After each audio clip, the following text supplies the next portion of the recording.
नमस्कार, lead India news में आपका बहुत बहुत स्वागत है। मैं हूं डॉक्टर तरुणा एस कौर। हाल ही में साइबर फ्रॉड के बहुत सारे मामले देखने के बाद सरकार ने MRM एक सिस्टम स्टार्ट किया है। ये एक पोर्टल है जिसके माध्यम से ऑनलाइन फ्रॉड में गई हुई आपकी मनी की रिकवरी प्रोसेस की जाती है। ये MRM पोर्टल क्या है और आप इस पर किस तरीके से अपनी मनी रिक्वेस्ट कर सकते हैं, मनी के रिफंड की रिक्वेस्ट रेज कर सकते हैं, इस वीडियो में आज हम ये जानेंगे। MRM गृह मंत्रालय का ही पोर्टल है जो कि साइबर कंप्लेंट को देखता है जब भी ऑनलाइन फ्रॉड के मामले होते हैं। इसमें यहाँ पर आप जाकर फंड रिकवरी के लिए अपनी एप्लीकेशन को रेज कर सकते हैं। लेकिन ये एक ऑनलाइन कंप्लेंट प्रोसेस नहीं है। मतलब MRM वो सुविधा है जिससे अगर बैंक ने आपके ऑनलाइन फ्रॉड हुए पैसे को होल्ड कर लिया है तो वो पैसा आप थाने और बैंक के चक्कर लगाए बिना अपने अकाउंट में वापस पा सकते हैं। तो अगर आपको भी साइबर फ्रॉड में गई हुई आप अपनी मनी को रिकवरी करना है तो आपको पहले जो प्रोसेस दिया है उसको फॉलो करना पड़ेगा। मतलब सबसे पहले आपको अपने बैंक को इन्फॉर्म करना होता है। जैसे ही आपके साथ साइबर फ्रॉड हो, आप सबसे पहले अपने बैंक के कंप्लेंट कंज्यूमर हेल्पलाइन नंबर पर कॉल करते हैं और बैंक को इन्फॉर्म करते हैं कि आपके साथ साइबर फ्रॉड हुआ है और किस वक्त हुआ है वो आप एग्जैक्ट टाइमिंग बताते हैं। तो जैसे ही बैंक को इन्फॉर्मेशन मिलती है, बैंक आपके पैसे को होल्ड करने की कोशिश करता है। वो आपके अकाउंट पर फ्रीज या फिर होल्ड लगा देता है जिससे कि साइबर फ्रॉड आपकी मनी को आपके अकाउंट से ट्रांसफर नहीं कर पाते।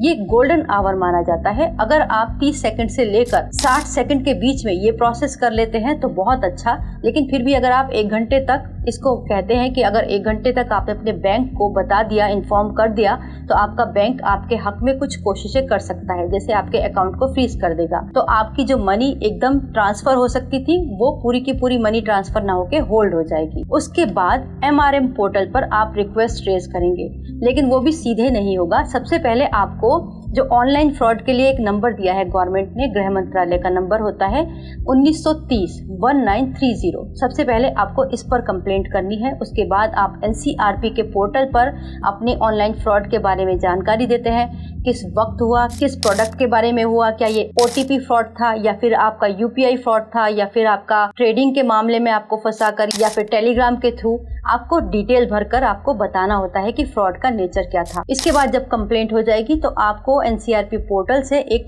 14 डिजिट का एक्नॉलेजमेंट नंबर मिलेगा। ये नंबर आपको बहुत सुरक्षित रखना है क्योंकि ये आगे MRM पोर्टल पर आपके काम आएगा, आपकी जो रिक्वेस्ट है उसको रेज करने के लिए। लेकिन ध्यान रखिएगा, MRM पोर्टल जो होगा आपका पैसा तभी लौटा पाएगा जब बैंक ने इसमें क्विक एक्शन लिया होगा और आपके जो पैसा है उसको वो होल्ड कर पाया होगा। सपोज आपके साथ 2 लाख का फ्रॉड हो रहा है और जैसे ही आपने बैंक को इन्फॉर्म किया तो उसी वक्त बैंक ने आपके अकाउंट पर फ्रीज लगा दिया और उसमें वो कुछ पैसे रोक पाए। सपोज उन्होंने 25,000 बचा लिए या फिर 50,000 या फिर 1 लाख आपके रुपए बचाए। तो अब आप उस मनी की रिकवरी को थाने या फिर बैंक के चक्कर लगाए बिना सीधे सीधे इस पोर्टल से वापसी के लिए एप्लीकेशन दे पाएंगे। तो सबसे पहले आपको MRM पोर्टल खोलना है। उसके बाद आपको डिटेल्स भरनी है। लॉगिन करने के बाद आप NCRP पोर्टल का जो एक्नॉलेजमेंट नंबर था उसको आपको वहां भरना है और कैप्चा भरना है।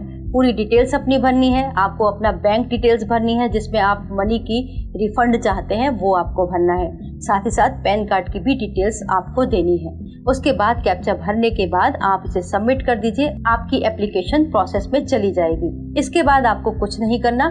बैंक आपको अब खुद से SMS भेजेगा, लेकिन वो उसी कंडीशन में भेजेगा जब आपकी मनी बैंक सेव कर पाया होगा। तो आप अपने दिमाग में ये चीज़ क्लियर रखिएगा कि MRM पोर्टल आपको आपका पूरा साइबर फ्रॉड में गया हुआ पैसा वापस लौटा देगा। ये कोई उस तरीके की प्रोसेस नहीं है। इस साइबर फ्रॉड की प्रोसेस का सिस्टम वही रहेगा। पहले आपको हेल्पलाइन नंबर पर कंप्लेंट करनी है या फिर आपको NCRP पोर्टल पर अपनी कंप्लेंट करनी है। साइबर थाने में भी जाकर आप फिजिकली कंप्लेंट कर सकते हैं। उसके बाद आपको MRM पोर्टल पर आकर अपने रिफंड के लिए रिक्वेस्ट रेज करनी है। तो ये था MRM पोर्टल के बारे में जानकारी।